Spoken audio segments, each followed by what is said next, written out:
and I'm Dr. Paul. I'm just going to wait for a couple of minutes and let these streaming devices catch up to whomever is on at this time. Let's see. So, how was your morning? I hope you've all started your morning out really blessed. I know we're going to going over communication, and I've been thinking about how we're going to go over communication and how long it's going to take. It's funny because we say communication is the key to everything. And excuse me, but if you have any questions, please pop it on and put it into your comment box, or you can always text it to me or email it to me at drpaulholisticscience.com. So, welcome to Healthy Mind. Again, every morning at 7 a.m. I like to put this together. I got a couple things going on, so if you see me looking around or trying to write something down, it's important because I don't want to miss people's comments and thoughts. Because if we're talking about communication, and I was listening to what I was saying yesterday about communication, and it started out yesterday. So it's about transfer. So if we're transferring information, and that is ultimately what we're doing, is that we're transferring information. And if we're transferring from one person to the other, or from one matter to the other, those things are important. So let's get right into communication. So we know that communication is transfer. I don't know why I pick up this green, because the green is just horrible. We know it's about transfer, and transfer has a lot to do with moving, right? Moving from one to the other. We have to. So what we want to do is that we want to break down. And I got a great question yesterday about, Dr. Paul, why communication? Well, I have. I've been doing this a long time, as far as working with the development of the human body, the development of the human mind, the development of our living sciences.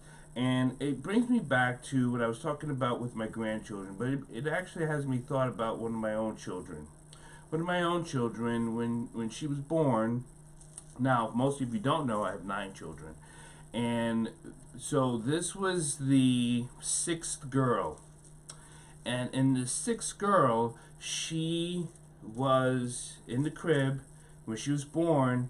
Now, seeing children born and just looking at my 6th daughter, she was giving different visual looks. We did no subject or didn't understand context or anything like that, but she was giving a different look. And as she got older, good morning. As she got older, there were certain things she did not like. Did not know why. And how did we know we didn't like it? Because she would have this bellow cry. Different than a hunger cry, right? So when we're listening to our children, we're listening for signs and symbols. And that's where it comes to signs, symbols. Now, when we talk about transfer, we're actually talking about language, right? Signs, symbols, right? Meanings. This is what we're talking about, interpretation.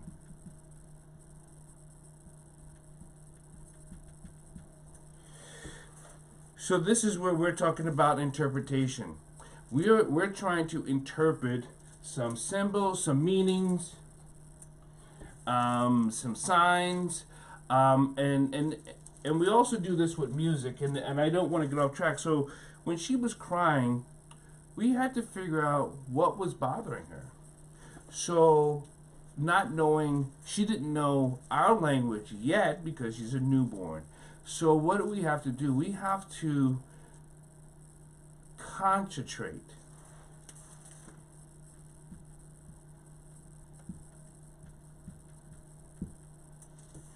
We have to concentrate consciously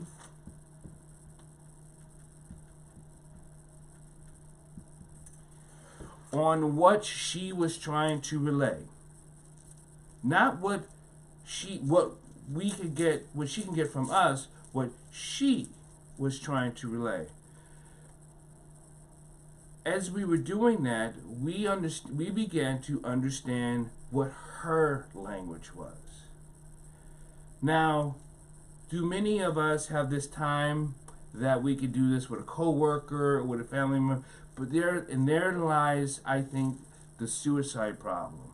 Therein lies the depression problem. Therein lies the separation of communities. Therein lies the separation of cultures. Therein lies the separation of yourself.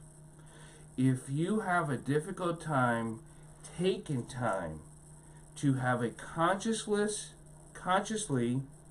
concentrated, active process, you understanding the process of what you can hear someone else, see someone else. Because remember, if this is about transfer and it's about interpretation, we got to remember, like some things are like even music, or I think of interpretation, like I love all types of music.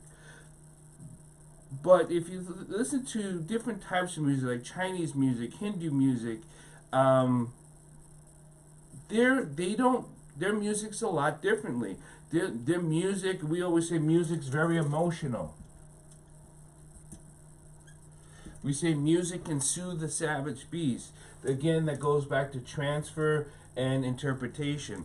So in Western music, we have like a little bit of a 4/4 time. For those of you who do musical, those are a 3/4/6 or different bump, bump, bump, bump. But Bach, one of his music was all mathematical.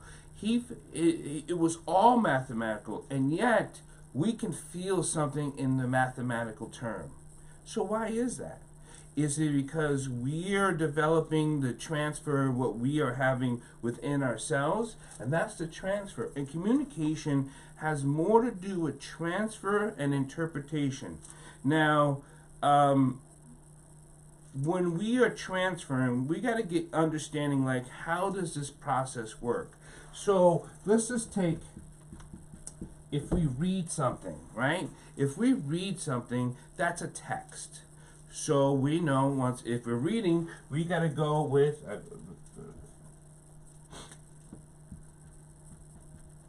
the optic nerve, right? So if we're going with the optic nerve, and we're going with understanding of what we're reading and how we're reading. Let me just check my questions. So, sorry about that. Okay, if we're going with the optic nerve, right, and that is in the visual cortex.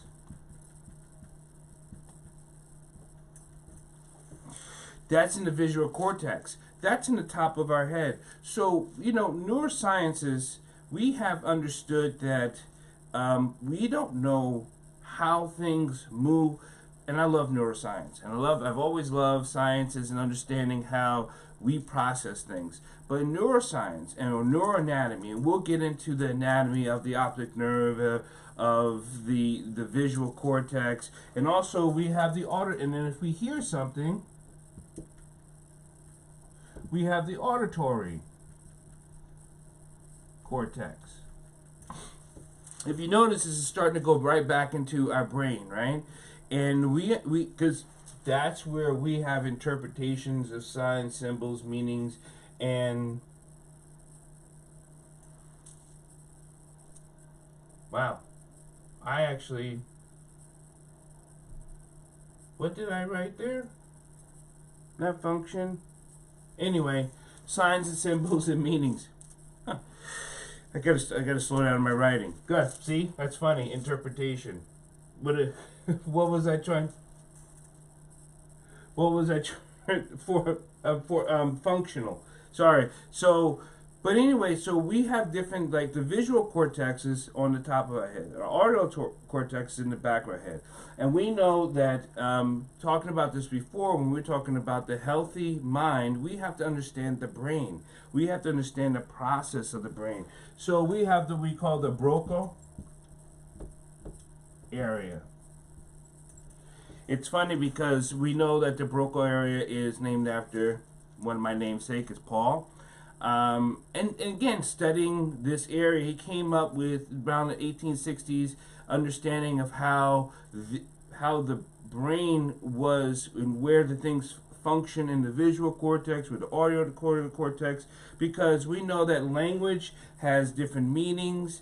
The language center, okay, let's go with the language center, right? So we know it has memory, visual. What else? Does anyone else know what else does it have? It has personality. Love for you guys to jump in at all. We has memory, visual, personality, and motor skills.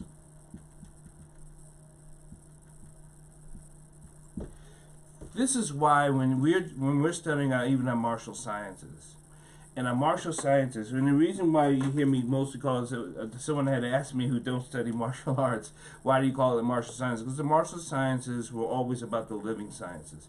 They had always known that we actually function through actually 4 levels of life: our spiritual, our soulful, our mental, and then our physical. So we have these levels, and we have depths of how we go into, because understanding of who you are, what you are, and where you are is the only way you can heal yourself, heal others, and protect yourself, right? Because if you are acting, just think about the motor skills. If your language and the enemy depletes your transfer of your interpretation, it could shut down your motor skills. Now, I'm not going to get into a martial arts example of things like that, or the martial science example, but this is why we studied all this. This is why we practice our meditation. This is why we practice our prayers. This is why we practice our balance. This is why we practice our healing. This is why we practice our defense of all sickness. All sickness is something that's trying to disrupt your life. Remember, put your life into a dis-ease. And that is the principle of the martial sciences. It's that, I feel so sad and bothered by so many people who looked at the Western world as this punching, kicking animal like a monkey, and yet they've missed so much of what we could have done and worked on in the balance of life, and the balance of spirituality, and the balance of all things. Just like when we talk about like Vak.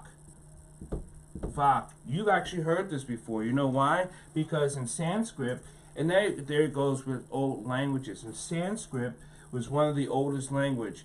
Vak in Sanskrit just means speech or voice or sound. Or sound. And that's why then we go into, I've been studying Buddhism for a very long time, and then we say with Om, right? We most of the people Om as in Om, or H is A-U-M, right? The sound of A is produced in the back of the head, right? It's in the back of the head. The Om, the sound, it just means universe, everything. It actually doesn't even have a Om means universe of everything. It actually doesn't even have a meaning. It just means all things. It has no interpretation whatsoever. So when we start looking at sound and meaning and the transfer and the interpretation, we got to understand that our way we process things and how we interpret things has a lot to do with our brain function.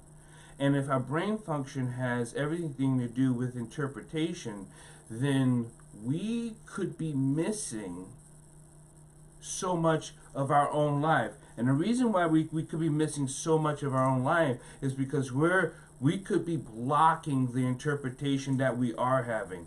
We could be blocking the interpretation and the meaning we are getting it from. Because remember, it goes back to the 5 E's again. It goes back to those E's that block you, right? And I'm going to put those E's that could block you, which is expectation, experience, energy, education, environment. Because we're picking up on so many things, that we keep referring to, not interpret it. We were playing this game yesterday. My wife was playing this game yesterday, and many people play games or board games, or especially when it comes to questions games or couples games and things like that. And we were asking each other questions, and some of the questions you would say it was written type of, but it was what I took it as, even though I was reading it, and what she interpreted it was from what she's hearing. And people do that. People say, well, let me see it so I can read it. Why do you think that is? We do that because we are not navigating, we don't know how to process the different parts of our brain and know that it's not functioning at an equal level. And if something's not functioning at an equal level, then you're missing some of the consciousness, right? So if you hear something in your auditory cortex is not as high functioning of its transfer or interpretation as your visual cortex, as your optic nerve, then you're unbalanced. If you hear something different than how you see something, because you remember your brain can say, if you see something, remember I talked last week or the week before about the mirror cell, the mirror neurons. If you see something, you could actually smell it, right? You could see a beautiful cake or something that's cooked or something, and it can trigger your other sensory nerves, and you can actually smell it by seeing it. That's why these other games that we have with these visual games can be very bad, because it's tricking your brain into actually it's being there. You put on these glasses, you put on these VR glasses, and your brain is trying to have a sensory overload. It's not actually overloading, and I'm sorry about that, but it's actually having a sensory blown, because it's going, well, I see it. Can I smell it? Can I touch it? Can I taste it? So it's going through all of its processors. And then when we have processors, remember, we have the memory, we have the visual, we have the personal or the motor skills, and we try to detect signs and symbols and meanings. And again, the reason why I think the healthy mind communication is so important today is just only interpretation. And this is the things of what we understand about how we interpret things. We interpret things by, remember, all communications are transfer. And if it's interpretation, then you have to have a concentration of your motor skills of how you're transferring that information between your neuroreceptors, right? Because if it's about the optic nerve and how it flips things around, or the auditory cortex or the visual cortex, and you are trying to decipher what someone has said, are you hearing them? Sometimes we're not being heard. Not because I don't think people don't want to hear us, because I don't think people know how to hear us. And they don't know why the hearing is disruptive. They don't know why they're trying to pull from a memory. When we are in communication, if you're pulling from a memory, then it's internal. Remember, we'll keep referring to this, that most of communication is 90% internal. It's 90% internal. And if it's 90% internal and you're hearing something, are you pulling from a memory of something you've heard? Are you interpreting something from what you've learned, education? Are you pulling from an experience? Are you pulling from, an environment that you once been in? So I'm speaking to you, and you're listening to my voice even now, but are you listening to me? Are you trying to comprehend what I am meaning? If then you've lost me at the moment, at this moment. And it could go on and on and on in most moments. So And we were taught to do this. We were taught to regurgitate things we heard, but not understand how we're hearing it, how we're seeing it, how we're touching it. We were never taught how to develop our sensory perceptions, our sensory skills, and those are those five senses. And that's why that's why in martial sciences we teach all of our students to develop strong senses. That's why if a person loses their eyesight, they say the other sight gets more stronger. Well, it is true, but it doesn't mean because one gets more strong, just more has to be used more.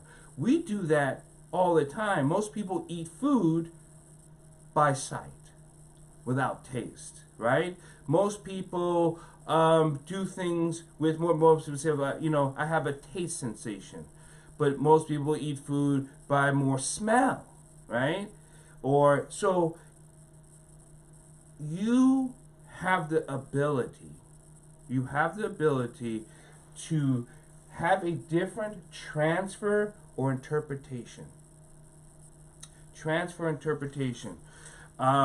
going to be talking more about the Broca area. Tomorrow, we're going to talk about how in the mind, how our inside the brain, what areas fire up on the different languages. Because even in language, in communication, remember, it's about signs and symbols and meanings, right? And then if we don't understand that we see signs differently, if we don't understand how we see symbols differently, if we don't understand that there's different meanings for different areas of the world, then we are missing our connection even culturally and personally. And I think these are the things is why we've missed so many kids of committing suicide, because we have not paid attention to their communication and what they were trying to transfer. Or we were so busy trying to interpret something from our memory, something we were trying to interpret from our experience. Like, I'm not feeling so well. Well, I haven't felt well, and I was okay, so they must be okay. Or, this is just such a bad day. Well, I've had bad days before, and so if they've had bad days, they'll be okay also. And that is not always true. We have to understand that our bodies, our mind, our spirituality, our emotional way has a lot to do with who we are and who we can be. So I want to say thank you to everyone who has been listening to Healthy Mind. I'll see you tomorrow at 7 a.m. Remember, stay healthy, stay safe, stay blessed. Make sure you keep your meditation, your prayers, and your exercises. Those are always so important. And if you have any questions, you can always contact me through my website at drpaulholisticscience.com. I'm here every morning, and I will see you later. If you have any questions after you share and like this, please just share, like, and so we can have a better conversation. I don't want to miss anything. I know this is more so as an overview, and that's a little bit different. But if you have any specific questions, contact me one-on-one, and then we can work this out.